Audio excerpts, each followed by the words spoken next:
very kind man. And I used to walk on these streets with him as a young boy, and I once asked him, how did you manage to get to so many different people? Because I walked with him in the street, and everybody ran to him. Religious people, secular people, people who didn't believe in anything, all types of people from all different types of cultures ran to see Rav Aryeh that decided the holy man is coming. So I once said to him, how did you manage to get to so many different people with different cultures, different languages? What is the secret? You know, we all take courses today. Dale Carnegie, how to win friends and influence people. Bless you, God bless you. And we all want to be popular and we want people to love us. I said to him, what is your secret? So these courses you pay a lot of money for, and there's a whole bunch of courses, and then they give you the secret. Well, I'll tell you what my grandfather told me. Everything was so simple. And I learned in my life that the greater the people are, the more simple they are.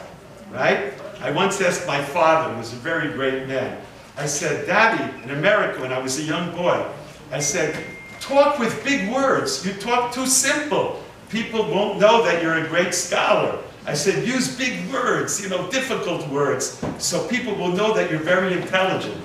So my father looked at me and said, Benjy, he said, if you will study very hard, one day you'll be able to speak simple as well. He said, you have to learn a lot to get to the level of being able to speak simple. And I found that the greatest people that I met in my life, in every profession, the more simple they spoke, right? So I said to my grandfather, what is your secret of getting to so many different people, that you were so beloved by so many people? So he told me a little story. He said there was once a father and a son who came to a rabbi. And they had one winter coat, and the father and the son were holding this one winter coat. And the father said to the rabbi, Rabbi, we have one winter coat. I'm an older man. I feel the cold. I need the coat. And the son said, Rabbi, that's true. My father is older, but my father didn't tell you that he sits at home all day, and I go outside to bring him food. So I need the coat. Now, the rabbi has to give an answer. He can't say, like Solomon, we'll cut it into two, because then nobody will have a coat. So they're waiting for an answer. So the rabbi says, I'll give you an answer, but not today. Come back tomorrow with the same coat, and then I will give you an answer. But before I give you the answer tomorrow, I want the father to take the son's side, and the son to take the father's side. And then I, the rabbi, will give you an answer. The father and the son didn't understand what the rabbi wants from their lives. But they did it. And they came back the next day with the same coat, and the father began like the rabbi told him the day before. He said, Rabbi, we have one coat. I want my son to have it. He goes out to bring me food. He needs the coat. And the son said, no, Rabbi, my father's an old man. He feels the cold more than I do. He needs the coat. The rabbi hears this, goes over to the closet, opens the door, and takes out another winter coat. And he says to the father and the son, you see this coat? It's a spare. I never use it. Come, father, you take this coat. It'll be good on you. You, the son, take the coat you're holding. Now both of you have a winter coat. We solved the problem. Shalom, goodbye. So the father says, Rabbi, thank you for the coat, but can I ask you one more question before we leave? He says, go ahead. He said, when we were here yesterday, was that coat in the closet?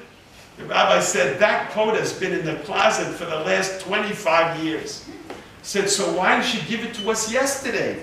Why did you make us come back? So the rabbi says, you didn't understand. When you came to me yesterday, and the father said, we have a coat and it's mine, and the son said, we have a coat and it's mine, the rabbi said, I also said I have a coat in the closet and it's mine. He said, today when you came to me, and the father said, we have a coat, but it's his, and the son said, we have a coat, but it's his, the rabbi said, I also said I have a coat in the closet and it's yours. My grandfather said to me, if you want to open up the heart of another person to you, there's only one way. Open up your heart to them. And if you open up your heart to them, you will see wonderful things that happen.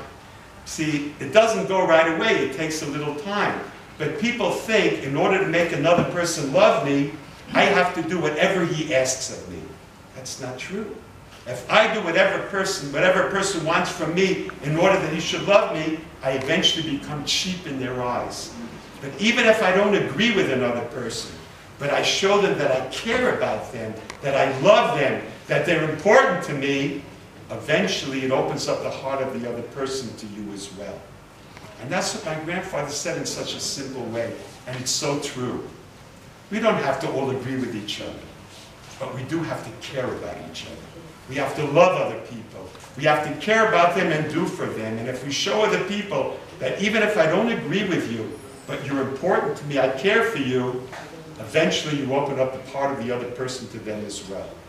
Now, my grandfather was a wonderful educator.